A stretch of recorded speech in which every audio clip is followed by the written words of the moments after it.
भारत, जो कि दुनिया का 7वां सबसे बड़ा देश है, एक यूनिक ज्योग्राफी रखता है। हिमालय की ऊंचाई से लेकर समुद्र तट की गहराई तक भारत की भौगोलिक विविधता अद्भुत है। तो आज हम बात करेंगे इसी विषय पर। नमस्कार, स्वागत है आपका आपके अपने चैनल रचना कोचिंग क्लासेस पर। यहाँ हम लाते हैं आपके लिए ऑथेंटिक और इंटरेस्टिंग टॉपिक। आज का टॉपिक है हमारा ज्योग्राफिकल फीचर्स ऑफ इंडिया, यानी भारत का भौगोलिक स्वरूप। ये टॉपिक ना केवल कॉम्पिटिटिव एग्जाम्स के लिए जरूरी है, बल्कि एक भारतीय वासी होने के नाते भी हमें इसके बारे में पता होना चाहिए।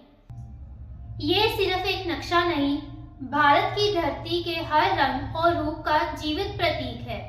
भारत एक विशाल और सुंदर देश है, जिसका टोटल एरिया 32.87 लाख वर्ग किलोमीटर में फैला हुआ है, जिसके कारण भारत दुनिया का 7वां सबसे बड़ा देश है और ये दुनिया के कुल क्षेत्र का 2.4% है।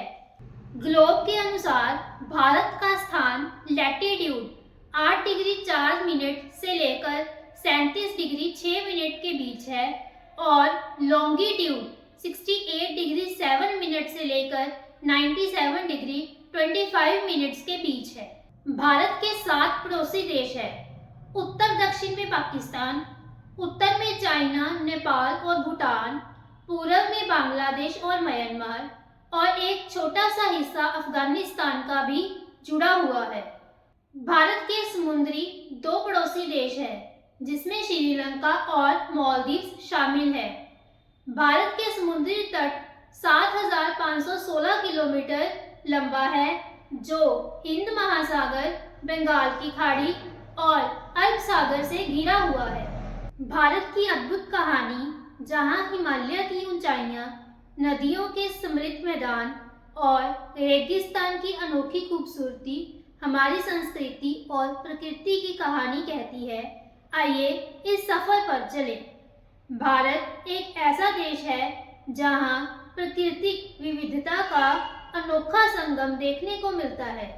इस अद्भुत यात्रा की शुरुआत होती है हिमालय से। हिमालय, जिसे धरती का ताज कहा जाता है, इसकी सबसे ऊंची चोटी कंचनजंगा 8,586 मीटर की ऊंचाई पर भारत की शान है। हिमालय के प्रमुख 3 भाग हैं: हिमाद्री, हिमाचल और शिवालिक। हिमाद्री अपनी ऊंचाई और बर्फ के ढके पहाड़ों के लिए प्रसिद्ध है। हिल स्टेशन जैसे शिमला और मनाली पर्यटकों को अपनी ओर खींचते हैं और शिवालिक, जो उपजाऊ मैदानों का संस्करण है। नदर्न प्लेन्स हिमालय से निकलकर नदियां बनाती हैं उत्तरी मैदान, जिन्हें अनाज की टोकरी कहा जाता है। गंगा, यमुना और ब्रह्मपुत्र जैसे महानदी यहाँ की समृद्धि का आधार हैं। ये मैदान भारत को कृषि में आत्मनिर्भर बनाते हैं। डेक्कन प्लेटू। अब चलते हैं भारत के दक्षिणी भाग में, जहां स्थित है दक्कन के पठार। विंध्य और सतपुड़ा पर्वत श्रृंखलाओं से घिरा यह क्षेत्र खनिज संपदा से भरपूर है। यहाँ की मिट्टी और खनिज भारत की औद्योगिक ताकत को मजबूती देते हैं। थार डेजर्ट भारत के पश्चिमी भाग में फैला है। थार का रेगिस्तान यहाँ का अनोखा पर्यावरण और कच्छ का रंग इसे खास बनाते हैं। यह क्षेत्र अपनी सुंदरता और संस्कृति के लिए दुनिया भर में प्रसिद्ध है।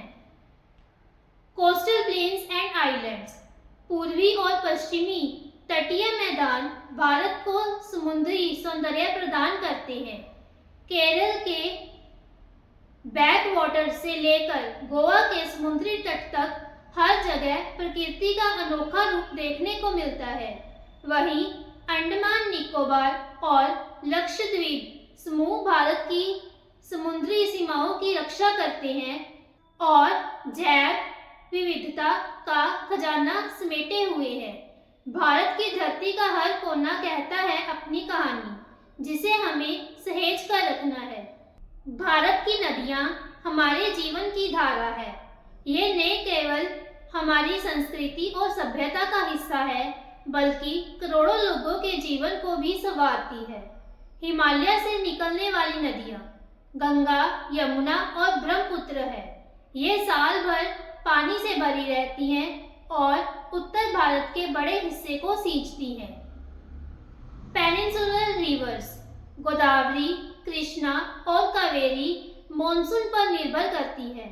इनका पानी बारिश के मौसम में बढ़ता है और देश के दक्षिणी हिस्सों में जीवन का आधार बनता है।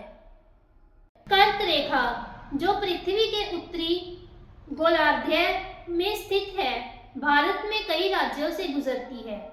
यह रेखा राजस्थान, गुजरात, मध्य प्रदेश, मिजोरम, झारखंड, पश्चिमी बंगाल, त्रिपुरा और छत्तीसगढ़ से होकर गुजरती है और इन राज्यों की जलवायु और भौगोलिक विशेषताओं को प्रभावित करती है। जैसे हम सभी को पता है, भारत एक रंग बिरंगी संस्कृतियों का देश है, जहां मौसम बदलते रहते हैं और हम सभी भारतीयों को पता है कि 12 महीनों में 4 प्रकार के मौसम होते हैं, जैसे कि गर्मियां, बरसात, सर्दियां, बसंत। और इन सभी मौसमों की अपनी एक अलग खासियत है। इन 4 मौसमों का भारतीय कृषि पर बहुत गहरा असर पड़ता है। आइए जानते हैं कैसे हर मौसम भारतीय किसानों की जिंदगी को प्रभावित करता है। गर्मियां। गर्मियों का मौसम भारत में मार्च से लेकर मई तक होता है, जिसमें सभी किसान भाई अपने खेतों को तैयार करने में लगे होते हैं, क्योंकि ये समय फसल उगाने का नहीं होता है। इस दौरान गर्मी से बचने के लिए अलग अलग टेक्निक्स का उपयोग किया जाता है, जिससे कि बारिश के मौसम आने तक मिट्टी की उर्वरता बनी रहे। बरसात। बरसात का मौसम जो कि जून से सितंबर तक रहता है, यह मौसम कृषि के लिए बहुत बढ़िया होता है। इस समय कृषि के लिए दक्षिण पश्चिम मॉनसून जो कि भारत में पानी की कमी को पूरा करती है, जिसमें हम सभी किसान भाई धान, गेहूं और अन्य फसलें उगाते हैं, क्योंकि बारिश के पानी से खेतों में हरियाली छा जाती है और फसलें तेजी से बढ़ने लगती हैं। सर्दियां। सर्दियों का मौसम अक्टूबर से फरवरी तक रहता है। इस दौरान तापमान में गिरावट आती है और खेतों में फसल पकने लगती है। यह समय खेती में सुखद समय होता है, क्योंकि मौसम ठंडा रहता है और फसलें अच्छी रहती हैं। गेहूं, सरसों और अन्य सर्दी में उगाए जाने वाली फसलें की बुनाई की जाती है। बसंत। बसंत ऋतु फरवरी से मार्च तक होती है। यह मौसम संक्रमण काल होता है, जब ठंड और गर्मी का मिला जुला अनुभव होता है। किसानों के लिए यह समय खेतों की देखभाल और नई फसल की शुरुआत का होता है। यह समय कृषि में नए प्रयासों का होता है और किसान नई उम्मीदों के साथ अपनी मेहनत को आगे बढ़ाते हैं। अगर आपको ये वीडियो अच्छी लगी तो इस वीडियो को लाइक करें।